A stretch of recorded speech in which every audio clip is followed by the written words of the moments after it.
नमस्कार साथियों, कैसे हैं आप सब लोग। आशा करता हूं कि आप सब लोग बहुत अच्छे होंगे। साथियों, आप लोगों के लिए railway group D previous year question paper में लेके आया हूं साथियों। उसमें से जो मोस्ट इंपॉर्टेंट क्वेश्चन निकल के आए हैं, जो साथियों एक बार नहीं कम से कम 4 बार 5 बार 6 बार इस तरीके से आए हुए हैं क्वेश्चन, वही मैं लेके आया हूँ। और साथियों जैसे जैसे जो है टाइम बढ़ता जाएगा, मैं आप लोगों के लिए बहुत ही अच्छे अच्छे क्वेश्चन और भी लाता जाऊँगा। तो साथियों आप लोग जो है हमारे चैनल को सब्सक्राइब, वीडियो को लाइक और शेयर करना मत भूलिएगा साथियों।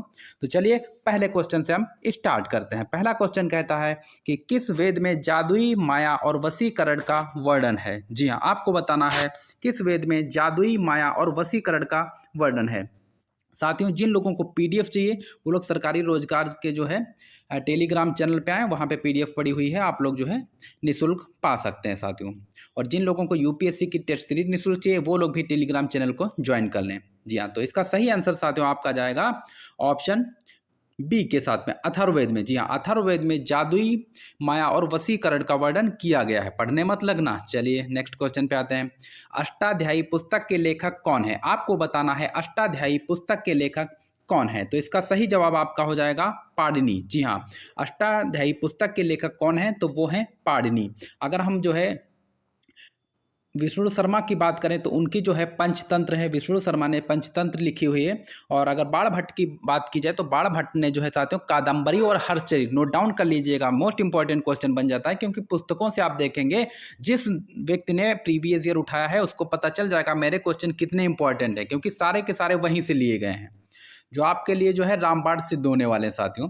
तो कादंबरी और हर्षचरित जो है वो बाणभट्ट ने लिखी है। और अश्वघोष की अगर बात करें तो उन्होंने जो है बुद्ध चरितम लिखा है। चलिए अगले क्वेश्चन पे आते हैं साथियों।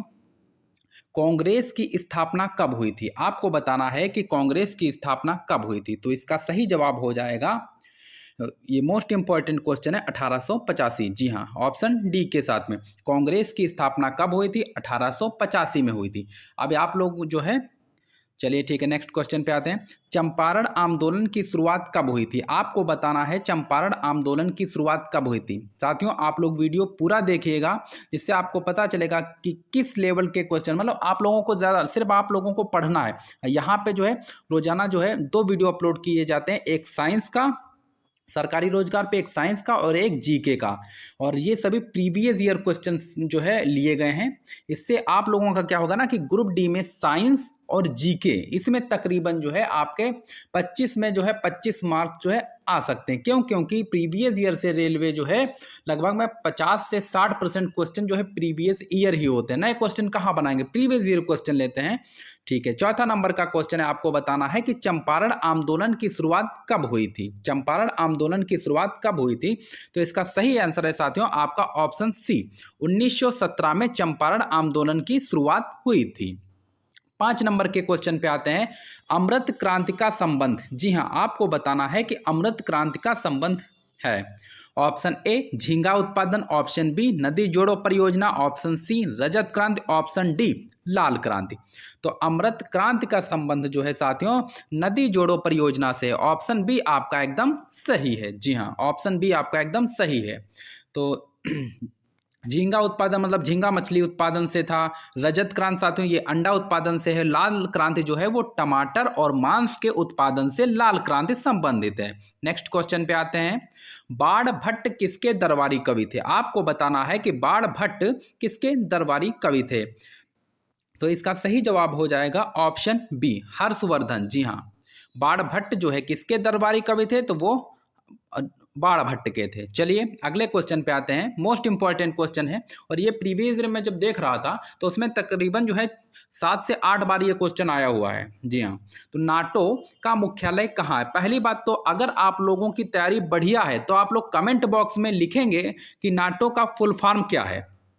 आप लोगों को कमेंट बॉक्स में बताना है कि नाटो का फुल फॉर्म क्या है। तो नाटो का मुख्यालय मैं बता दे रहा हूं कि नाटो का मुख्यालय कहाँ है। तो नाटो का मुख्यालय कहाँ है, ब्रुसेल्स में है। ऑप्शन डी आपका एकदम सही है। चलिए नेक्स्ट क्वेश्चन पे आते हैं। 8 नंबर का क्वेश्चन है, किसे हास्य गैस के नाम से जानते हैं। न जाने कितने बार क्वेश्चन पूछा हुआ है और आगे भी आ जाने की संभावना है। ये किसे हास्य गैस के नाम से जानते हैं।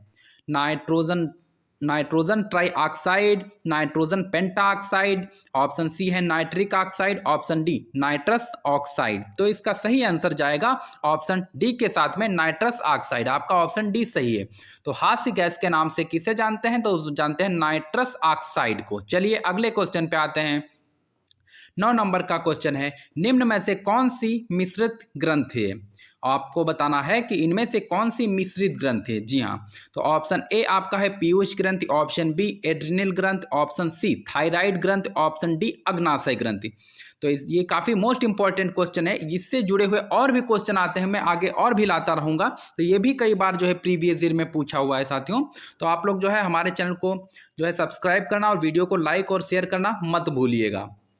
तो इसका सही जवाब आपका हो जाता है अग्नाशय ग्रंथि। जी हाँ, मिश्रित ग्रंथि है तो वो है अग्नाशय। आपका ऑप्शन डी एकदम सही हो जाता है। जी हाँ, पीयूष ग्रंथि। जी हाँ, पीयूष ग्रंथि आपको बताते चलें कि पीयूष ग्रंथि जो है उसको मास्टर ग्रंथ के नाम से जानते हैं। कैसे? मास्टर ग्रंथ किसको बोलते हैं? तो पीयूष ग्रंथि को बोलते हैं। यह भी क्वेश्चन कई बार पूछा जा चुका है।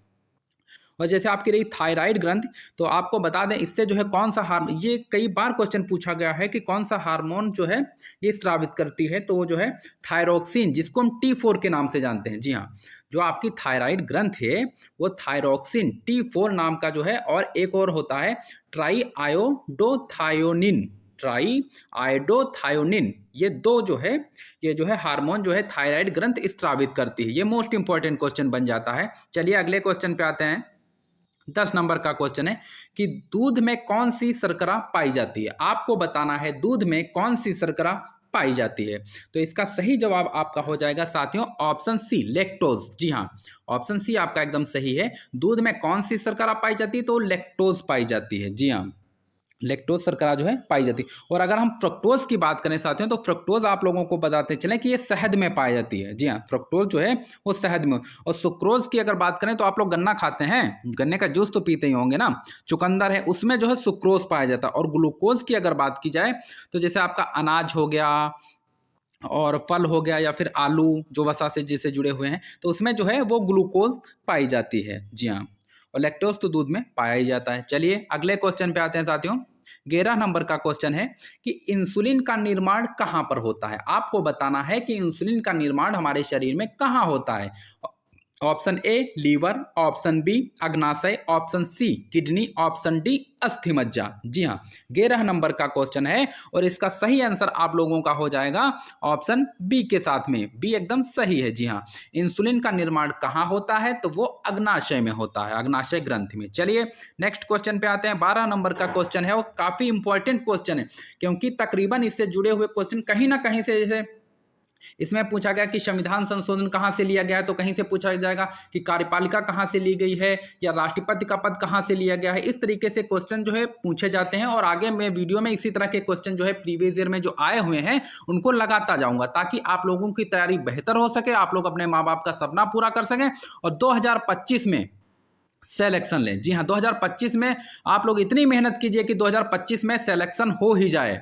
वो कहते ना, छत पे डीजे बजेगा और पड़ोसी की जलेगी। भाई बस इतना ही करना, माँ बाप का सपना पूरा करना है। 12 नंबर का क्वेश्चन है कि भारत के संविधान में संविधान संशोधन की प्रक्रिया किस देश से ली गई है? तो इसका सही जवाब हो जाएगा दक्षिण अफ्रीका से। जी हाँ, संविधान संशोधन की प्रक्रिया कहाँ से ली गई है? तो दक्षिण अफ्रीका से ली गई है। अब इसमें लिखा है कि आयरलैंड से जो है ये कई बार क्वेश्चन हुआ, इतना दक्षिण अफ्रीका का नहीं आया है, इतना मैं देख रहा था कि आयरलैंड के संविधान से क्या लिया गया है, ये बहुत ज्यादा क्वेश्चन पूछा गया है। तो नीति निर्देशक तत्व लिए गए हैं। कहां से? वो जो है आयरलैंड से नीति निर्देशक तत्व लिए गए हैं। और अमेरिका की अगर बात की जाए तो अमेरिका के साथियों मौलिक अधिकार लिए गए हैं और महाभियोग, जो महाभियोग है राष्ट्रपति का और मौलिक अधिकार, ये जो है अमेरिका के संविधान से लिए गए हैं। और दक्षिण अफ्रीका से तो न्यायपालिका की शक्ति ली गई है और जो है आपका संविधान संशोधन तो लिया ही गया है।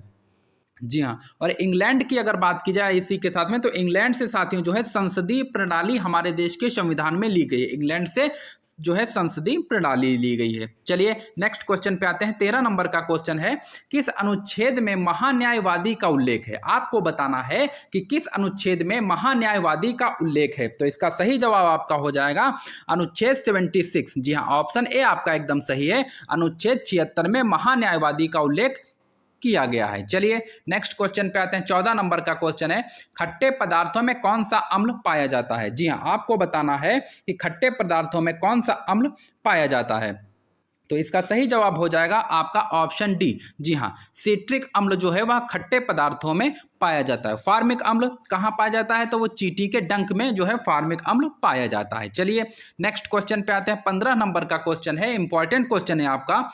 भूदान आंदोलन का संबंध किससे है? जी हाँ, आपको बताना है कि भूदान आंदोलन का संबंध किससे है। ऑप्शन ए आपका है आचार्य विनोबा भावे, ऑप्शन बी है जयप्रकाश नारायण, ऑप्शन सी है विजय सिंह पथिक, ऑप्शन डी है विलियम डेरोजियो। जी हाँ, तो भूदान आंदोलन का संबंध आपका हो जाता है आचार्य विनोबा भावे से। आपका ऑप्शन ए जो है बिल्कुल सही है। साथियों, आप लोग अंत में जो है कमेंट बॉक्स में जरूर बताइएगा कि कितने क्वेश्चन आप लोगों के सही हुए, जिससे आप लोगों को पता चलेगा कि आप लोगों की तैयारी कितनी बेहतर है और हमें और कितनी मेहनत करनी होगी। नेक्स्ट क्वेश्चन पे आते हैं। 16 नंबर का क्वेश्चन है कि भारत की प्रथम महिला राष्ट्रपति कौन थी?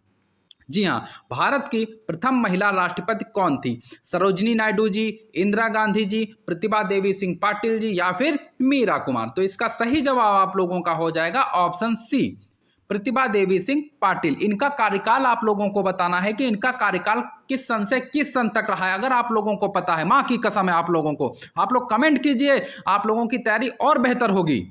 नेक्स्ट क्वेश्चन पे आते हैं साथियों। 17 नंबर का क्वेश्चन है, सबसे ज्यादा प्रोटीन, और माँ की कसम क्यों दे रहा हूं? ताकि आप लोग पढ़ाई करें साथियों। इससे क्या होगा, आप लोगों की बेहतर पढ़ाई होगी, अच्छी तैयारी होगी, एग्जाम को फोड़ देंगे। और सबसे ज्यादा अगर खुशी होगी तो आपकी माँ बाप को होगी। 17 नंबर का क्वेश्चन है, सबसे ज्यादा प्रोटीन किस में पाई जाती है? आपको बताना है कि सबसे ज्यादा प्रोटीन किस में पाई जाती है। ऑप्शन ए मटर में, ऑप्शन बी सोयाबीन में, ऑप्शन सी चना में, ऑप्शन डी गेहूं में। जी हाँ, सबसे ज्यादा प्रोटीन किस में पाई जाती है? तो इसका सही जवाब आपका है ऑप्शन बी, सोयाबीन में। सोयाबीन में सबसे ज्यादा जो है प्रोटीन पाई जाती है। अगले क्वेश्चन पे आते हैं। 18 नंबर का क्वेश्चन है, आकाश का रंग नीला किसके कारण प्रतीत होता है? आपको बताना है कि आकाश का रंग नीला किसके कारण प्रतीत होता है। ऑप्शन ए प्रकीर्णन, ऑप्शन बी परावर्तन, ऑप्शन सी अपवर्तन, ऑप्शन डी विवरण। आपको बताना है कि जो है आकाश का नीला रंग किसके कारण प्रतीत होता है। जी हाँ, तो इसका सही जवाब आपका हो जाएगा प्रकीर्णन। ऑप्शन ए आपका एकदम सही है। चलिए नेक्स्ट क्वेश्चन पे आते हैं। 19 नंबर का क्वेश्चन है, गायत्री मंत्र का उल्लेख किस वेद में किया गया है? गायत्री मंत्र का उल्लेख किस वेद में किया गया है? साथियों, चैनल को सब्सक्राइब, वीडियो को लाइक और शेयर करना मत भूलिएगा। गायत्री मंत्र का उल्लेख किस वेद में किया गया है? अथर्ववेद में, ऋग्वेद में, यजुर्वेद में, सामवेद में। काफी रिपीटेड क्वेश्चन है साथियों, ये कई बार जो है रेलवे में देखने को मिला है, इसी के साथ ये एसएससी में भी कई बार देखने को मिला है। तो इसका सही जवाब आपका हो जाएगा ऋग्वेद में। आपका ऑप्शन बी जो है बिल्कुल सही है। चलिए अगले क्वेश्चन पे आते हैं। 20 नंबर का क्वेश्चन है, वायुमंडल में नाइट्रोजन गैस कितने प्रतिशत पाई जाती है? आपको बताना है कि वायुमंडल में नाइट्रोजन गैस कितने प्रतिशत पाई जाती है। Option A 78%, option B 21%, option C 0.033% या फिर ऑप्शन डी 33%। तो इसका सही जवाब आपका हो जाएगा साथियों ऑप्शन ए 78% जो है वो नाइट्रोजन पाई जाती है। अगर आप लोगों को पता है तो आप लोग ये बताइए हमको कि जो है आर्गन गैस हमारे वायुमंडल में कितने परसेंट पाई जाती है। चलिए नेक्स्ट क्वेश्चन पे आते हैं। ऑक्सीजन पूछूंगा, नहीं ऑक्सीजन पूछूंगा, क्योंकि जो है जो क्वेश्चन पूछे जा रहे हैं रेलवे में मैं वही पढ़ाऊंगा, वही आप लोगों को बताऊंगा, वही पूछूंगा। क्यों? क्योंकि आप लोग रेलवे ग्रुप डी का एग्जाम क्लियर कर सकें। 21 नंबर का क्वेश्चन है, हर्ट्ज किसकी इकाई मात्रक है? हर्ट्ज जो है किसकी इकाई है या हर्ट्ज किसका मात्रक है? कार्य का है, ऊष्मा का है, वेग का है या फिर आवृत्ति का है? तो इसका सही जवाब आपका हो जाएगा ऑप्शन डी आवृत्ति का। जी हाँ, हर्ट्ज किसकी इकाई है तो वो आवृत्ति की, हर्ट्ज किसके मात्रक है तो वो आवृत्ति का है। चलिए 22 नंबर के क्वेश्चन पे आते हैं। ऋग्वेद में सबसे अधिक किस देवता का उल्लेख है? जी हाँ, आपको बताना है कि ऋग्वेद में सबसे अधिक किस देवता का उल्लेख है।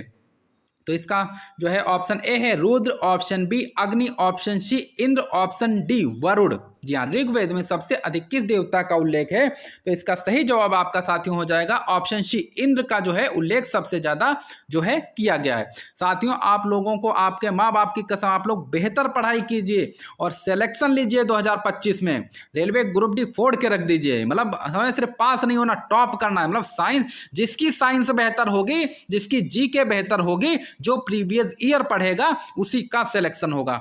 23 नंबर का क्वेश्चन है, सर्वाधिक सोने के सिक्के किस काल में चलाए गए? आपको बताना है कि सर्वाधिक सोने के सिक्के किस काल में चलाए गए। Option A Kushan, option B Vardhan, option C Maurya, option D Gupta. तो इसका सही जवाब आपका हो जाएगा option D Gupta. Option D आपका एकदम सही है। सर्वाधिक सोने के सिक्के किसके काल में चलाए गए? तो वो गुप्तों के काल में चलाए गए। चलिए 24 नंबर के क्वेश्चन पे आते हैं। भारत का राष्ट्रीय फल क्या है? कई बार क्वेश्चन आया है, आसान ही। अगर ये नहीं बता पा रहे तो कुछ नहीं आपको पता, ये मान लीजिए, पढ़ाई बंद कर दीजिए और सपने अपने भूल जाइए, खाली में टाइम वेस्ट मत कीजिए। भारत का राष्ट्रीय फल क्या है? 24 नंबर का क्वेश्चन है। इसका सही जवाब आपका हो जाएगा साथियों ऑप्शन बी आम। जी हाँ, आम जो है वो भारत का राष्ट्रीय फल है। चलिए नेक्स्ट क्वेश्चन पे आते हैं। कौन विद्युत का सर्वोत्तम चालक है? कौन विद्युत का सर्वोत्तम चालक है? आपको बता दें कि विद्युत का सर्वोत्तम चालक जो है वो है चांदी। जी हाँ, क्या है? चांदी। विद्युत का सर्वोत्तम चालक क्या है साथियों? तो वो है चांदी। चलिए नेक्स्ट क्वेश्चन पे आते हैं। 26 नंबर का क्वेश्चन है कि तुगलक वंश के संस्थापक कौन थे? आपको बताना है कि तुगलक वंश के संस्थापक कौन थे। साथियों, इस चैनल पे आप लोगों को एक वीडियो रोजाना साइंस की और एक वीडियो जीके की देखने को मिलेगी, और मैं सिर्फ प्रीवियस ईयर पढ़ाऊंगा, और जो आने वाले क्वेश्चन की संभावना ज्यादा बन रही है मैं उसी को पढ़ाऊंगा। ठीक है, तो आप लोग पूरा वीडियो देखिए और मेहनत कीजिए ताकि आप लोगों का सिलेक्शन हो सके। तुगलक वंश का संस्थापक कौन था? Option A Mohammad bin Tughlaq, option B Firoz Shah Tughlaq, option C Ghiyasuddin Tughlaq, option D Nasrat Shah Tughlaq. तो आप लोग जो है जवाब भी देने की कोशिश किया कीजिए अपने मन में, या लिख लिया कीजिए कि कितने क्वेश्चन आप लोगों के सही हैं। अंत में जरूर बताइएगा ताकि हमें भी तो पता चले आप लोग सिर्फ टाइम पास कर रहे हैं या फिर पढ़ाई भी कर रहे हैं। तो इसका सही जवाब आपका हो जाएगा ऑप्शन सी। जी हाँ, गयासुद्दीन तुगलक। तो तुगलक वंश का संस्थापक कौन था? तो वो गयासुद्दीन तुगलक था। अगले क्वेश्चन पे आते हैं। 27 नंबर का क्वेश्चन है, लिपू लेक दर्रा भारत के किस राज्य में स्थित है? ऑप्शन ए है Manipur, option B Assam, option C Arunachal Pradesh, option D Uttarakhand. तो लिपू लेक दर्रा भारत के किस राज्य में स्थित है यह आपको बताना है। तो लिपू लेक दर्रा जो है भारत के उत्तराखंड राज्य में स्थित है। ऑप्शन डी आपका बिल्कुल सही है। नेक्स्ट क्वेश्चन पे आते हैं। 28 नंबर का क्वेश्चन है कि सत्रिया नृत्य किस राज्य से संबंधित है? आपको बताना है कि सत्रिया नृत्य किस राज्य से संबंधित है। मणिपुर से संबंधित है, असम से संबंधित है, अरुणाचल प्रदेश से संबंधित है, उत्तराखंड से संबंधित है। तो इसका सही जवाब आपका हो जाएगा असम। जी हाँ, ऑप्शन बी आपका बिल्कुल सही है। सत्रिया नृत्य किस राज्य से संबंधित है? तो वो असम से संबंधित है। नेक्स्ट क्वेश्चन पे आते हैं। 29 नंबर का क्वेश्चन है, स्वतंत्र भारत का अंतिम गवर्नर जनरल कौन था? स्वतंत्र भारत का अंतिम गवर्नर जनरल कौन था? ये बहुत ही इंपॉर्टेंट क्वेश्चन हो जाता है क्योंकि यह कई बार रिपीट हुआ है और आगे भी आने की संभावना है। जैसे आप लोगों का पूछ लेगा कि पहली बार जो है रेल का बजट किसने प्रस्तुत किया था? कहीं जॉन मथाई तो नहीं थे? बताइए आप लोग कमेंट में। स्वतंत्र भारत का गवर्नर जनरल कौन था? सी राजगोपालाचारी थे, राजेंद्र प्रसाद थे, माउंटबेटन थे, लिन लिथ गो थे। आपको बताना है। 29 नंबर का क्वेश्चन है।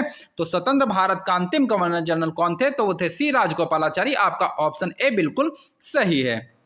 नेक्स्ट क्वेश्चन पे आते हैं साथियों। वर्तमान में संविधान में कुल कितने मूल कर्तव्य का उल्लेख है? आपको बताना है कि वर्तमान में संविधान में कुल कितने मूल कर्तव्यों का उल्लेख है। ठीक है, तो 8 है या फिर 10 है या फिर 11 है या फिर 12 है। तो इसका सही जवाब आपका हो जाएगा ऑप्शन सी। 11 जो है मूल जो है कर्तव्य हैं। चलिए 31 नंबर के क्वेश्चन पे हम लोग आ गए हैं। इंपॉर्टेंट क्वेश्चन, क्योंकि इससे भी जुड़े हुए क्वेश्चन जो है प्रीवियस ईयर में देखने को मिले हैं और आगे भी देखने को मिलेंगे। किस ग्रह को लाल ग्रह कहा जाता है? किस ग्रह को लाल ग्रह कहा जाता है? Option A Mangal, option B Shukra, option C Prithvi, option D Budh. तो इसका 31 नंबर का सही जवाब आपका हो जाएगा मंगल। जी हाँ, किस ग्रह को लाल ग्रह के नाम से जानते हैं, तो वो है मंगल ग्रह। आपका ऑप्शन ए बिल्कुल सही है। नेक्स्ट क्वेश्चन पे आते हैं। 32 नंबर का क्वेश्चन, इंपॉर्टेंट क्वेश्चन है। पाक जलसंधि किन दो स्थल भागों को अलग करती है? आपको बताना है पाक जलसंधि किन दो स्थल भागों को अलग करती है। अमेरिका और कनाडा को अलग करती है, या फिर भारत और श्रीलंका को अलग करती है, या फिर भारत और पाकिस्तान को अलग करती है, या भारत और अफगानिस्तान को अलग करती है। इंपॉर्टेंट क्वेश्चन है और बहुत ही कंफ्यूज करने वाला क्वेश्चन है, क्योंकि जैसे ही हम पढ़ते हैं कि पाक जलसंधि किन दो स्थलों को भागों को अलग करती है, हमारा जो है डायरेक्ट जाता है कि शायद जो है इसमें भारत और पाकिस्तान होगा, लेकिन बिल्कुल गलत है। इसमें तुक्का मत लगाइए।